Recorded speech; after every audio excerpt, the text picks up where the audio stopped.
The ballroom gleamed like a palace of light, every corner washed in gold and ivory as chandeliers poured their glow onto the polished marble floor. Waiters in crisp black and white uniforms glided between tables, carrying crystal glasses filled with champagne that fizzed and caught the sparkle of the lights. A grand orchestra was warming up, the soft strokes of violins blending with the hum of conversations. It was a night carefully crafted for perfection, Ethan's perfection. He stood at the center of it all, tall and broad-shouldered, dressed in a bespoke black tuxedo that seemed to cost more than most people made in a year. His tie was perfectly knotted, his cufflinks gleamed with subtle diamonds, and his hair, jet black, combed back flawlessly, spoke of a man who not only had money but wielded it like a sword. He looked every bit the wealthy, successful groom about to marry into an even more powerful family. But beneath the polished smile on his lips was something darker. Tonight wasn't just about love or celebration, it was about revenge.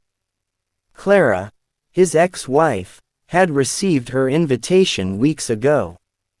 He had sent it deliberately, making sure it arrived in a simple envelope with her name scrawled in elegant handwriting. Some men would have chosen to leave their past behind, but not Ethan. Not when that past had been a reminder of weakness, of poverty, of a time when he had nothing. Clara had been there for him when he had lived in a cramped one-bedroom apartment, when dinner was little more than instant noodles and stale bread. She had believed in him when nobody else did, patching up his worn suits, working 2 jobs so he could chase dreams that never seemed to pay off. She had been his partner in struggle, but when the tide turned, when money began pouring in and doors opened to lavish parties and golden opportunities, he had looked at her differently.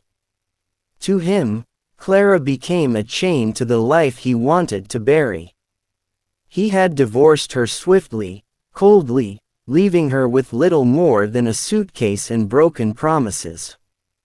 Now, as he prepared to marry Isabel, the daughter of a wealthy real estate magnate, he decided to make Clara witness the life she could never have. The invitation wasn't an act of courtesy. It was a dagger hidden in velvet, meant to slice her pride when she walked into the dazzling hall filled with people who would laugh behind their champagne glasses at her plainness, her insignificance. Around the ballroom, whispers of the guest list floated like perfume. Is it true he invited his ex-wife? One woman asked, her diamond earrings swaying as she leaned in. Clara, wasn't it? Poor thing. I heard she works in a tiny bookstore now. Yes, another replied, lifting her glass with a smirk. She'll regret ever letting him go when she sees what she missed. Isabel is perfection, and Ethan, well, he's everything a man should be now. Clara will look like a shadow among royalty. Ethan overheard fragments of these conversations and allowed himself a smug smile. That was the point. He wanted Clara to be dwarfed by the extravagance, to stand there humiliated as he basked in admiration. Tonight, the world would see his rise, and her fall. The orchestra swelled, a prelude to the bride's grand entrance, but before Isabel appeared, the grand doors at the back of the hall creaked open. The murmurs softened, then fell into silence. Every head turned, and what they saw made even the music falter. First came the car, a sleek, black limousine that purred like a panther as it rolled up to the steps outside. The chauffeur, dressed in a sharp cap and gloves, stepped out and opened the door with a flourish. Out of the shadows emerged Clara. She was nothing like the woman people expected. No frayed dress, no timid steps. She stood tall, her posture regal, her face radiant in the soft glow of the chandeliers. She wore a gown that flowed like liquid silver, delicate embroidery catching the light in patterns that shimmered with every move. Her hair, once always tied in simple braids, now cascaded in elegant waves down her back, polished yet effortless. There was no trace of the woman who had once struggled to stretch every dollar. This was a woman who had learned to rise. Gasps rippled across the room, but the true shock had yet to come. From the limousine stepped three small boys, their hands tucked firmly into hers. They were perhaps 4 years old, identical in every feature, eyes that gleamed with mischief, dark hair neatly combed, little suits that mirrored Ethan's own style. They looked around the room with wide-eyed wonder, their tiny shoes tapping against the marble floor as they followed their mother inside. The resemblance was undeniable. The shape of their noses, the curve of their smiles, even the sharp line of their jaw, every detail screamed Ethan. The air grew heavy with disbelief, with the kind of silence that comes when truth is too loud to ignore. Ethan, who had been standing near the altar with Isabel at his side, froze. His smirk, once so confident, crumbled into shock. His lips parted as though to speak, but no words came out. He could only stare at the children who were miniature reflections of himself, and at the woman he thought would arrive broken, now walking like a queen with heirs at her side. Clara's heels clicked against the marble floor with measured grace. She didn't rush, didn't falter. Every step was a declaration, a reclaiming of dignity. The whispers returned, louder now, filled with awe and scandal. Triplets, my God, they're his.